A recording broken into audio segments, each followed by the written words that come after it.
Con agradecimiento de siempre a la audiencia, damos comienzo a una nueva edición de Diálogo con Valor, que es el espacio de la Asociación Cristiana de Jóvenes en Radio Plural. Nos convoca hoy un tema que preocupa y mucho a la sociedad. Se trata de la problemática social. A lo mejor debería corregirme cuando decimos que el tema social preocupa.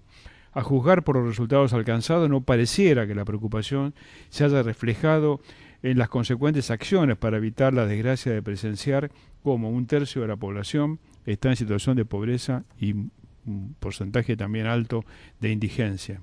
El presente de la humanidad, que incluye obviamente a nuestro país, es tumultuoso y la desigualdad campea vigorosa por la geografía mundial. Las secuelas son conocidas. El futuro, que se nutre de experiencias del pasado y del presente, no luce promisorio, a menos que se produzcan cambios significativos y viables. Las atrocidades que produce la dolorosa realidad de pocos que acumulan mucho y de muchos que no llegan a la subsistencia, describe un panorama potencialmente explosivo.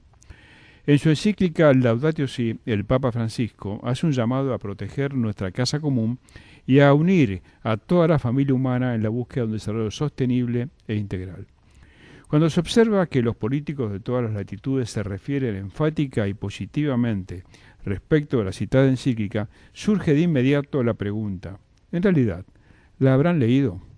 Y si lo hicieron, ¿la habrán entendido? Claro, sería políticamente incorrecto referirse negativamente a la encíclica. De todas maneras, los poderosos de esta tierra, en general, la ignoran olímpicamente. En el párrafo 160 de la encíclica, el Santo Padre se interroga y nos interroga al plantear ¿qué tipo de mundo queremos dejar a quienes nos sucedan? Y esta lacerante pregunta se refiere a la orientación general que se vislumbra en términos de valores. Las imágenes y las historias que se recogen sobre los sufrimientos en el mundo nos deberían avergonzar. La degradación de la condición humana ha llegado a niveles que cuesta imaginar como posibles. No obstante, se suceden cumbres de mandatarios a lo largo y ancho del planeta y el infortunio no se resuelve. En muchas zonas se agrava de manera casi demencial. Nosotros, los argentinos, no debemos cantar victoria ni sentirnos libres de responsabilidad. Hay motivos suficientes como para también avergonzarnos. A los efectos de tratar sobre este tema, esta sensible problemática, hemos convocado a un muy querido amigo, luchador social y por los derechos humanos desde siempre. Nos estamos refiriendo a Carlos Juliá, a quien ya le decimos, hola Carlos, gracias por acompañar Diálogos con Valor. Gracias a vos, Norberto, por invitarme. La verdad que es un placer y un honor. En primer lugar, contanos acerca de la historia y el presente del grito de los excluidos, que te tiene como protagonista. Esta es una vieja frase que de vez en cuando convendría actualizarla para las nuevas generaciones. Sí, el grito no es un movimiento muy conocido en Argentina, sinceramente, porque nuestro trabajo ha sido muy focal en distintos lugares del país. En algunos es más conocido, como en la provincia de Río Negro, en Neuquén, en Chubut, en el sur, o en Jujuy, con el padre Jesús Olmedo, trabajamos mucho. En los esteros de Liberá también, defendiendo a los residentes que por generaciones estaban en esas tierras y querían ser expulsados. Bueno, muchas historias, pero no se transformó en un movimiento social de masas por una decisión que tomamos los que conducíamos el grito en ese momento, que fue no involucrarnos en los planes sociales. No porque no hiciéramos política, hacíamos política cada uno individualmente por otras vías, pero nos parecía que no era el camino correcto. Daría para varios programas hablar eso, pero y eso significó dos pérdidas. Una, la pérdida de recursos, sí. No tener recursos y por ende no trascendés, no tenés, hay cosas que no podés hacer y llevar adelante. Y por otro lado, en los años electorales, o sea, cada 2 años, perder la formación de dirigentes, de compañeros que se habían involucrado en el proyecto, pero cuando llega el tiempo electoral y aparecen tentaciones y se pierde.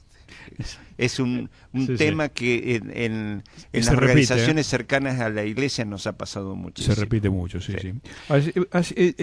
¿Hacia dónde va, si vos pudieras responder con certeza y con precisión, tendrías el premio Nobel seguramente, pero digo, según tu visión, ¿hacia dónde se va dirigiendo este mundo cuando observamos esta polarización tan tremenda? No solamente en Argentina, me refiero al mundo en general. Sí. ¿Cómo ves esto vos? ¿Cuál es el punto de llegada, si hay un punto de llegada? No, a mí me parece que si no corregimos, y eso lo ha señalado su santidad con mucho tiempo antes, ¿no? Porque los que dialogábamos con él aquí, es que en Buenos Aires, lo que expresa en el Laudato Si lo conocíamos, ¿no? Indudablemente.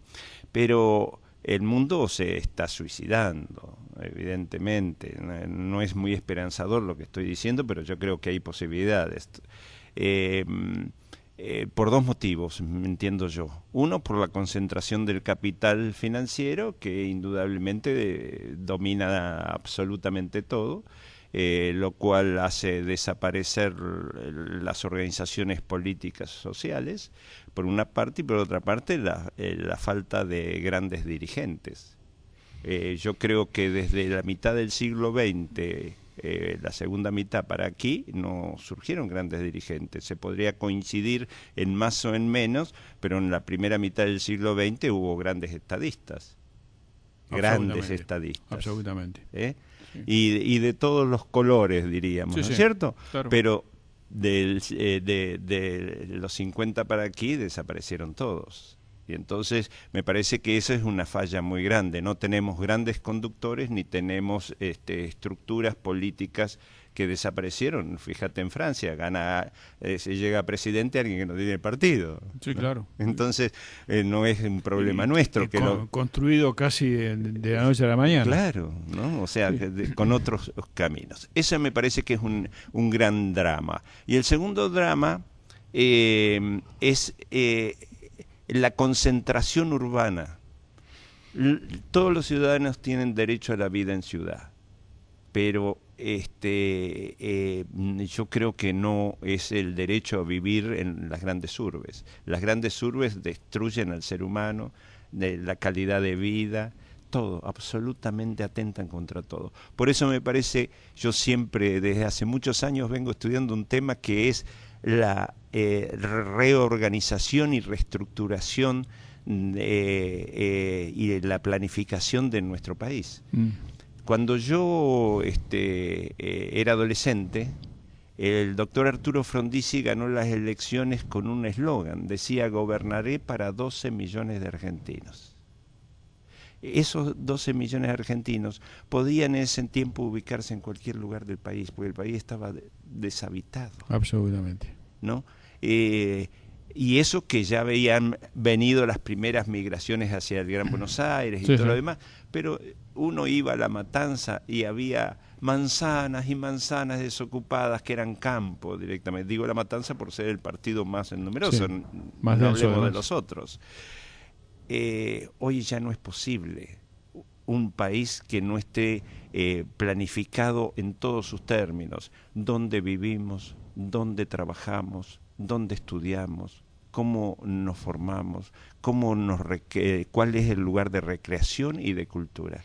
No puede ser que, porque imagínate, se le ocurren irse 300.000 personas del Gran Buenos Aires mañana a Azul, y la ciudad azul desaparece. Colapsa, absolutamente. Entonces me parece que son los dos grandes ejes a los que hay que apuntar, y me parece que no hay muchos proyectos en las candidaturas, en los políticos que hablen sobre el tema. Claro, y eso me lleva a hacerte la pregunta, así como para el nivel mundial, ¿hacia dónde vamos? ¿Hacia dónde vamos nosotros como país? Donde este problema de las grandes urbes y la concentración poblacional, según algunos estudios, no solamente es serio ahora, sino que tendería a agravarse en el futuro. O sea que cada vez más gente se vincularía a a las grandes urbes como una manera también de búsqueda de alternativas que no encuentran en su lugar de origen. Pero ¿hacia dónde vamos como país? ¿Vamos hacia algún lado? ¿Está claro el panorama?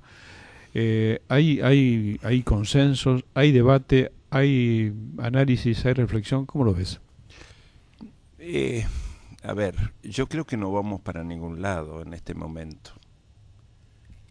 No importa en qué posición se ponga uno ideológicamente, sí, claro, por supuesto, partidariamente. Me parece que ninguna de las dos posiciones en el cual se ha dividido, que no me asusta la división, porque siempre en el país hubo divisiones. El problema es cuando esas divisiones no hay posibilidades de diálogo, de razonamiento, de debate. No hay debate en la Argentina, hay agresión nada más. Y yo recuerdo de mi época de estudiante y demás, haber conocido gente que estaba en posiciones absolutamente opuestas a las mías, pero que era un placer debatir con ellos.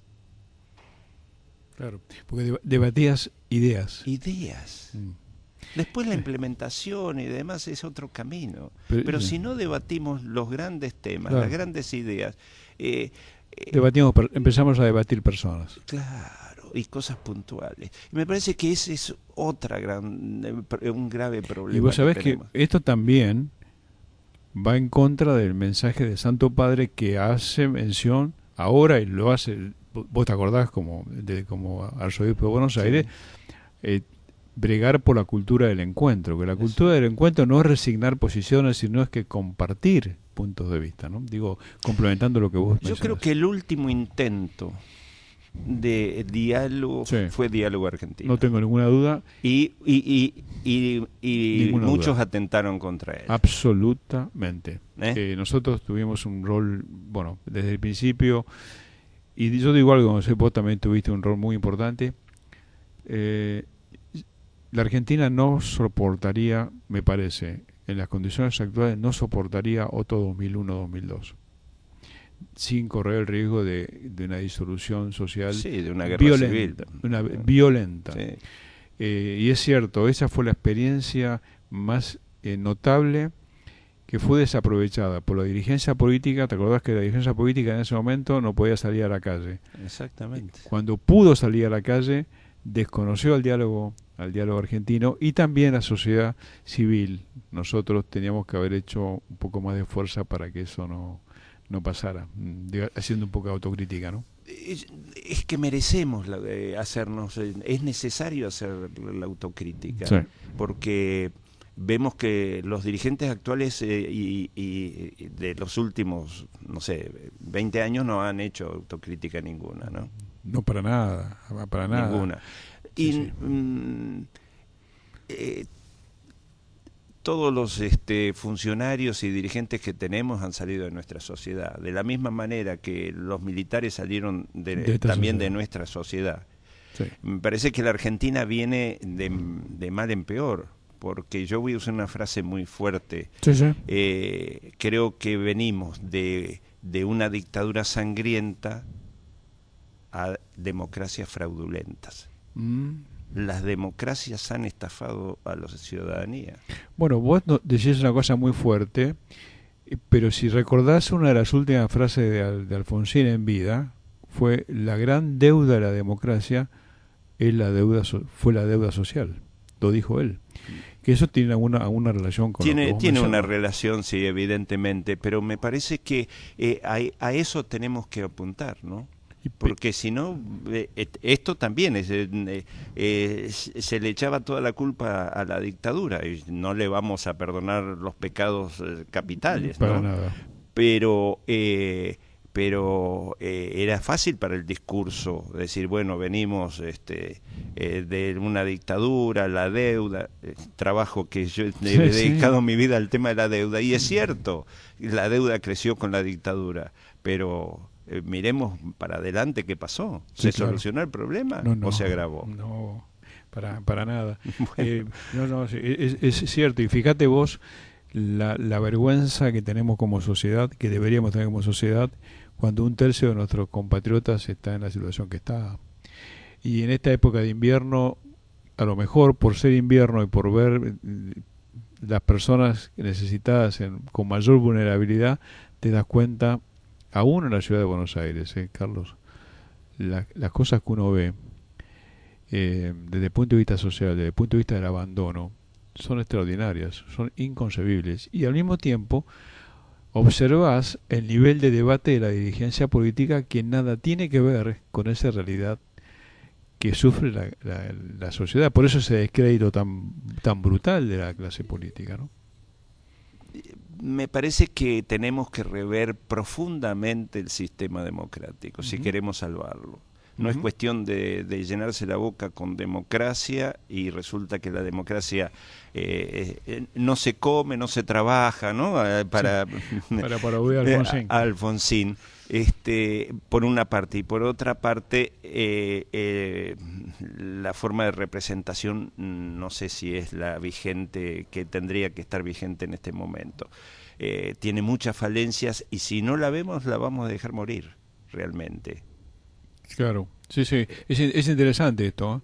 Y digamos, la dirigencia, digamos, la democracia tiene otra cosa muy dura.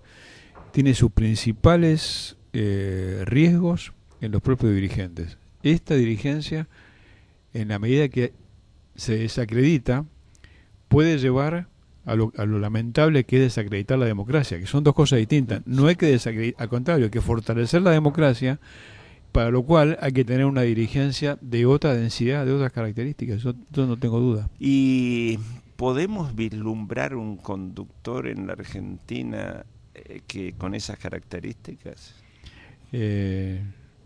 Perdón, yo no soy el que tiene que preguntar, no, pero me hago la pregunta. Te hacer la pregunta y la compartimos. Sí. Yo creo que va a haber que ir definitivamente a un trabajo más horizontal. Y menos, digamos, vos te haces una pregunta que tendría una respuesta. La Argentina necesita dirigentes con grandeza, y el dirigente con grandeza tiene que estar dispuesto al renunciamiento. Entonces, la contrapregunta es, ¿tenemos personas dispuestas al renunciamiento?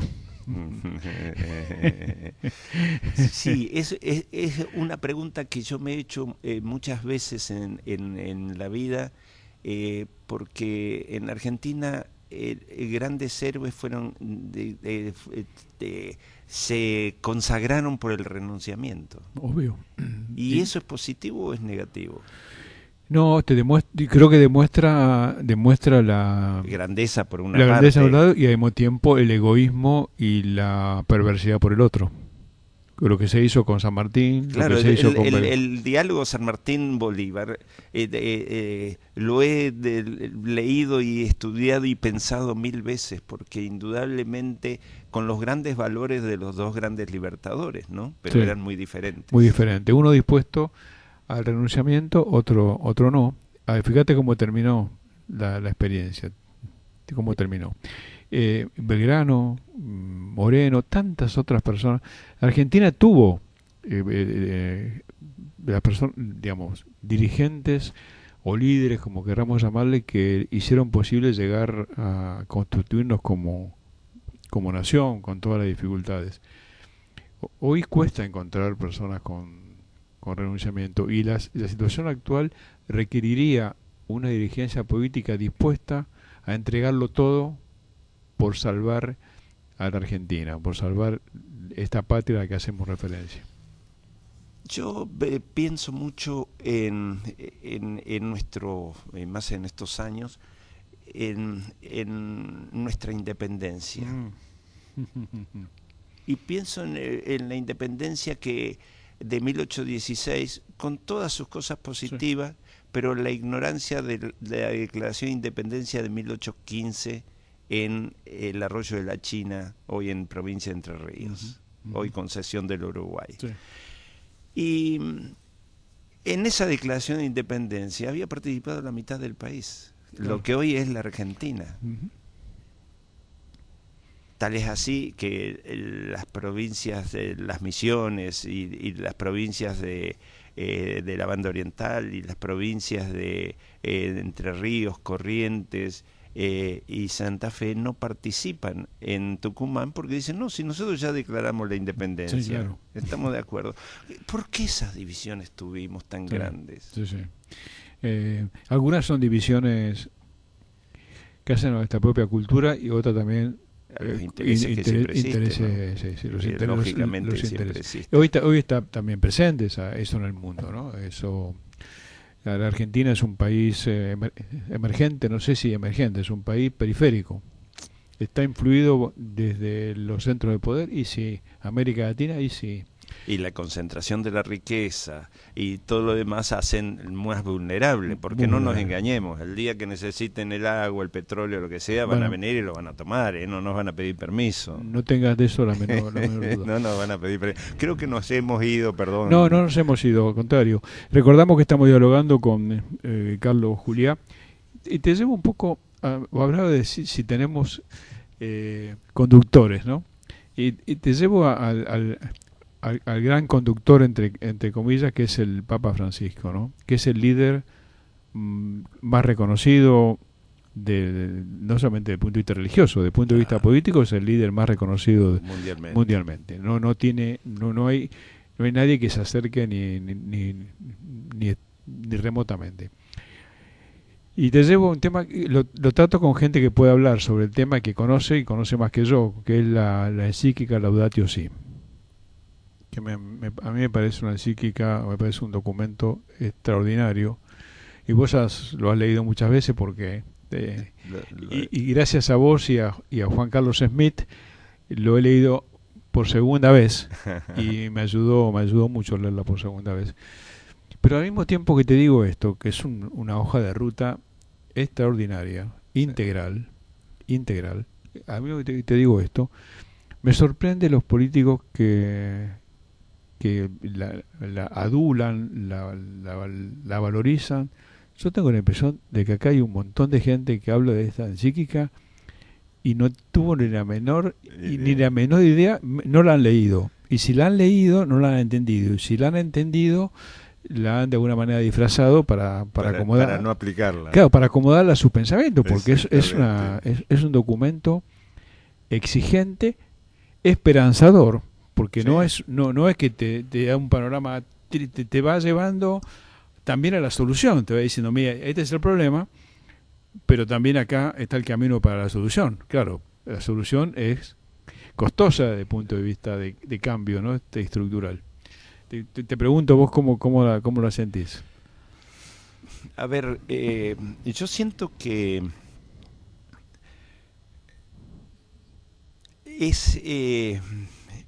es muy difícil, que casi vuelvo al principio.